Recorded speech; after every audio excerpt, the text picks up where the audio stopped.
Bueno, hoy os vamos a hablar de Carolina Coronado. Y bueno, el año pasado, por esta fecha, también 8 de marzo, Día de la Mujer, pues le rendimos un homenaje a Emilia Pardo Bazán, que muchos de ustedes tuvieron, y de vosotros. Y bueno, pues hoy vamos a hablar también de Carolina Coronado, extremeña, como no, puesto a elegir a otra persona. Podía ser Rosalía de Castro, coetánea de ella, pero la extremeña es la nuestra, no digo yo. Entonces, como es de Almendralejo, que está ahí al ladito, como ya veréis muchos de vosotros que sois muy activos culturalmente, que eso está maravilloso, eso es de admirar, porque ya quisiera la gente joven que se les pegara algo de vosotros, totalmente, porque esa fe y ese espíritu que tienen ustedes no lo tienen. La gente joven se intenta. Aquí hay una chica, ¿veis? No vamos a generalizar ni mucho menos, pero sí que es cierto que ese esfuerzo que hacen ustedes por saber, ese ansia, porque hoy en día ni los hago, ni podía. Exactamente, eso también influye, pero por eso tiene doble mérito, como tiene también Carolina Coronado, escritora del 1820, año en que nació. Y bueno, pues imaginaros, vamos a situarnos. Siempre os he dicho que me gusta situar los personajes en su contexto histórico, social, político, económico, porque todo influye, ¿no? Igual que sus personas. Los acontecimientos que le pasan a nivel personal, pues nos influyen a todos, ¿no? Igual que nuestro alrededor, y lo que pasa a nuestro alrededor nos influye como personas. Cuanto menos o cuanto más a un escritor. Entonces, nos situamos en el año 1820. Pues fijaros, un año a nivel histórico, social, económico y político de muchas convulsas y de muchos cambios. Pasamos desde el antiguo régimen a la restauración, o sea, pasamos de el rey el que tiene el poder absoluto, etcétera, etcétera. Fíjense, la Constitución de Cádiz, la Pepa, la primera que hubo, pasó también en este siglo, ¿no? Se firmó. Entonces, imaginaros los cambios que hubo, ¿no? Eso provocó pues continuas guerras. Si nos podemos ver la historia de 1800 a 1900, es continuamente la década ominosa, la Primera República, ahora está 3 años Pepito, ahora los 2 años está fulanito. Había una guerra, ya os digo, sobre los que querían la monarquía absoluta, ¿no? Y por otro lado los liberales, los progresistas. Como para que nos hagamos una idea a rasgos generales, para no meternos mucho en eruditos, en política pura y dura, estaba la derecha, estaba la izquierda. Y ya está, más o menos es para que nos entendamos eso. Entonces estaba la puja de esa de a ver quién se lleva el gato al agua, y continuamente había revueltas. Entonces en ese periodo es en el que nace Carolina Coronado. Bueno, Carolina Coronado nace en Almendralejo en 1820. ¿Y qué pasa? Pues que nace en una familia acomodada, no es como en otros casos, ¿no? Como hemos dicho que eran muy pobres, tal. No, ella era de una familia acomodada, y el padre y el abuelo pues eran liberales, progresistas. Entonces, bueno, pues en uno de esos periodos en los que el gato al agua se lo llevó, los que eran los monárquicos, los que defendían la monarquía y tal, pues le metieron mano al padre y al abuelo. Entonces, bueno, pues fueron perseguidos, fueron encarcelados, y Carolina vivió todo eso. Vivió las visitas a la cárcel a su padre, siendo muy niña, lo que le suponía, la tensión que le suponía, pues eso, ver a su padre encarcelado, ¿no? Por no tener libertad, por hacer pensamientos y tal, o por no pensar cómo debía en la época que le tocó vivir. Entonces todo eso le influyó a ella, ¿no? ¿Qué creéis entonces? ¿Que ella, de qué bando podía ser ella? En fin, viendo ese sufrimiento, ¿no? Por el padre. Bueno, pues ella también era liberal. Lo mamó desde chica, ¿no? Que entonces, bueno. Los primeros poemas que escribió, pues, en todos los estudios que hay sobre ella, datan de, bueno, cuando tenía 10 años. Dicen que vio una alondra muerta en su jardín y, pues, le escribió un poema. No se conserva el poema porque de mortaja al pajarito que luego enterró en su jardín, pues usó ese mismo papel donde le había escrito el poema. Entonces, pues lo envolvió y pues entonces no hay constancia, pero así lo dicen hermanos suyos, porque Carolina tuvo 8 hermanos. En especial tenía uno con mucho cariño, que es al que le dedica muchos de sus poemas, que es Pedro. Que eso me lo ha dicho también una compi de por aquí, que ya se lo había, que ya sé que ya sabéis mucho de ella. A ver si yo os aporto también algo nuevo. Entonces, bueno, escribió eso, su primer poema a los 10 años. Recordaros también algo muy importante en su biografía, que ella era tía de de Ramón Gómez de la Serna, que seguro que os suena mucho a nivel literario también, y es el padre del greguerismo. El greguerismo es, para que os hagáis una idea, diréis, madre mía, ¿qué me está hablando esta mujer a estas horas de la tarde? El greguerismo es muy sencillo de entender. Era un movimiento vanguardista, porque este hombre era de estos modernos, a ver, toda la familia Carolina, moderna, que es lo bueno. Y entonces, pues, es la mezcla de humor y una metáfora. Y os pongo un ejemplo. En el vinagre está todo el mal humor del vino. Si lo pensamos, el posting tiene gracia, pues eso es una metáfora más humorismo, ¿vale? Pues él fue el padre de ese movimiento y ese fue su tío. ¿Qué pasó con Carolina?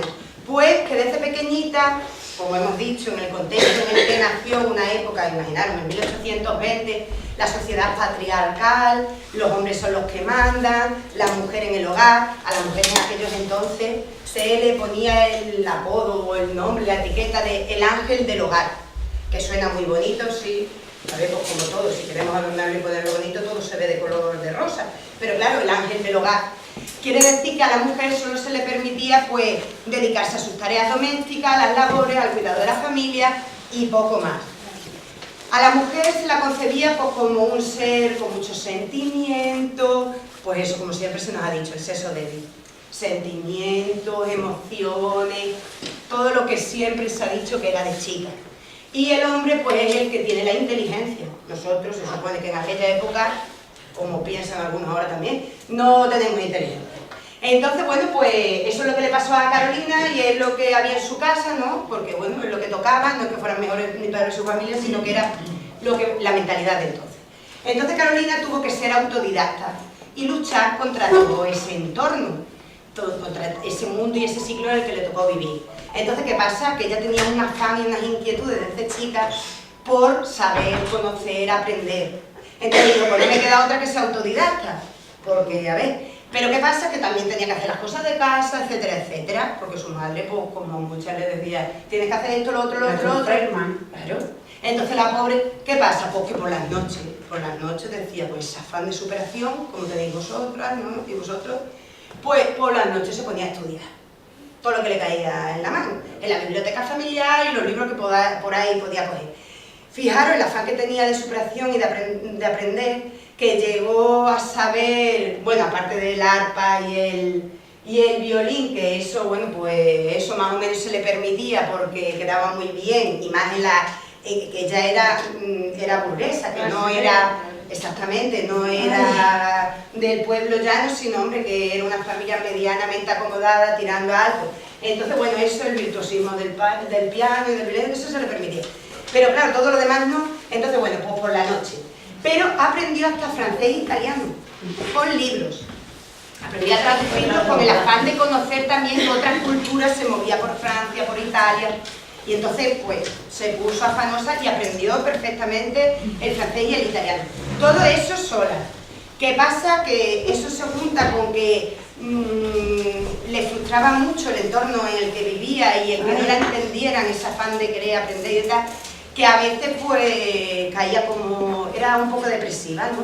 Tenía los nervios un poquillo malos y la angustiaba todo eso.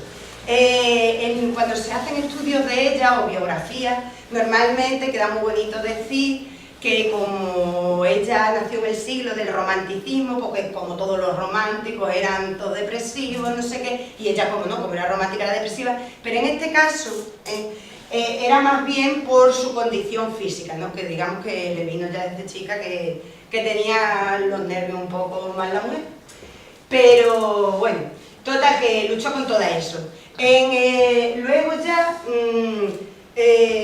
empezó a escribir y tal, y hubo un pariente suyo, un tío, Pedro Cabrera, que vio que la muchacha valía y tal, y estaba bien posicionado y bien relacionado con el mundo de la cultura y tal, por su trabajo, por el puesto que tenía, y quiso apoyarla, a pesar de que estamos hablando de esa época y todo, quiso apoyar a su sobrina. Entonces, bueno, empezó a hacer empeño en ponerse en contacto con editores y esto para que la conocieran y a ver si pudiera ser que le publicaran algo. Al final, bueno, os digo palabras que decía ella, por ejemplo, dice, Lo decía un poco irónico, porque si hay algo que destacar en Carolina Coronado es que era una tía súper inteligente, súper inteligente. Bueno, ya lo veremos más adelante, que no quiero decir más, pero inteligente era un rato. Supo subsistir muy bien, ahora os explicaré. Ella decía: mis estudios fueron todos ligeros, porque nada estudié sino las ciencias del pespunte y del bordado, y del encaje extremeño. Eso es lo que decía ella a la gente, como que sí, vale, que mis estudios son ligeros, si lo decís vosotros, pues ya está, yo al pespunte, el encaje extremeño, pero como diciendo, ya os enteraréis de mí, que aquí ya estáis de la data. Y entonces, bueno, pues ya publicó el primero es el...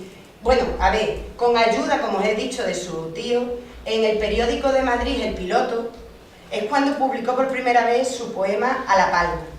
Ahora lo vamos a leer para que veáis que, siendo su primer poema, que como han dicho muchos intelectuales de la época y escritores reconocidos, cuando lo leyeron, se veía que léxicamente, etcétera, pues tenía todavía fallos, pero se le veía que tenía una virtud para escribir, y es una suspicacia, una inteligencia que claro, que cautivó a todo el mundo. Se dio a conocer con este poema y ya en el mundo literario pues me empezaba a ser conocida, fijaros, con el primer poema. Entonces, hasta el mismísimo Espronceda se impresionó al leerla y hasta le contestó y le creó un verso a ella, a Carolina, que ahora también os lo voy a leer. Y bueno, y luego ya ella se atrevió a pedirle ayuda a Atzenbusch, que era un dramaturgo, escritor, vamos, un erudito por aquel entonces, de pedirle ayuda para que fuera su mentor y su tutor, porque en aquella época las mujeres escritoras, si alguna se iba para adelante, sola no podía ser, eso no estaba bien visto. Tenía que tener un tutor o un mentor que fuera la que la guiara, para que no se descarrilara, vamos. Entonces, sí, porque eso es así. Entonces, bueno, pues ella habló con Atzenbusch, que ya de oída y de, como ya hemos dicho, que se estaba dando a conocer, le encantaba Carolina, se enamoró de ella y le dijo que por supuestísimo que contara con su ayuda y que ahí iba a estar él para todo lo que la necesitara. Y fue la verdad, pues como un padre, ya no solo en la literatura, sino también a nivel personal. Le hacía todas sus confesiones. Bueno, de hecho, lo más importante para sacar la biografía de Carolina y para conocerla como persona y como escritora, fueron las cartas que ahora mismo están en la Biblioteca Nacional, las cartas, las correspondencias que se hacían Carolina y Atzenbusch, en donde Carolina pues confiaba plenamente en él y sabría, ¿no?, en cuanto a sentimientos y a todo, no solo a nivel literario, sino a nivel personal, de cómo se encontraba, la angustia que tenía, en fin, y él pues le contestaba, le apoyaba, él le corregía también los poemas, en fin, él lo tenía para todo y fue una gran ayuda, la verdad. Entonces vamos a leer el poema, porque hombre, no solo vamos a hablar de ella, ¿no?, también tendremos que conocerla, porque así podemos enterarnos bien de quién era ella, de lo que sentía y de la labor que hizo. Entonces, vamos a leer A la Palma, que fue su primer poema, como hemos dicho, con el que se hizo famoso, para que veáis, ¿eh? Tenía 19 años. Entonces dice: alza gallarda tu elevada frente, hija del suelo ardiente, y al recio soplo de aquilón mecida, de 1000 hojas doradas, de majestad jornada, de escuella ufana sobre el tallo erguida, y arrojando tu sombra ya a lo lejos, del sol a los reflejos, el árabe sediento y fatigado, desdeñosa levanta tu bendecida planta en el desierto triste y abrasado. Allí horroroso el Simón se ofrece, y tu cima enrojece, vertiendo lumbre que la tierra inflama, y aparece sangriento el sol desde su asiento, lanzando ardiente destructora llama. Y tú, entre nubes de encendida arena, majestuosa y serena, o ya del recio vendaval batida, elevas tu cimera, orgullosa palmera, contando siglos de gloriosa vida. No las tranquilas aguas dulcemente arrastran tu corriente bajo el dorado pabellón que ostentas, que siempre en el estío, sin fresco ni rocío, solo de arena y fuego te alimentas. Tú, Virgen sacrosanta y peregrina, de las nubes vecinas, de tu signo le das a la victoria, y corona esplendente de tus hojas lucientes, al héroe ciñe de radiante gloria. La corona inmortal que ciñe el hombre con glorioso renombre en derredor de la altanera frente, porque en gigante sufría de catalepsia, que es una enfermedad que de repente, bueno, te quedas como si estuvieras muerta. Vamos, de hecho, ha habido muchos casos, no son leyendas, ha habido casos de gente que la han enterrado vivo. Y claro, pues imaginaros, ¿no? Que para cuando quisiera dar señales de vida ya a un horror. Bueno, pues ella siempre ha estado obsesionada con el tema de la catalepsia, porque lo había tocado. El laboratorio suyo dio señales de vida, porque ya la estaban velando. El campo, ¿no? Una finca cerca del Almendralejo, y eso en el 44. Luego, en el 45, sí, entre 1845 y el 1847 fue la época más reivindicativa socialmente y sobre todo con el tema de las mujeres. Digo, esto no puede ser, hay que luchar por la libertad de las mujeres. Entonces,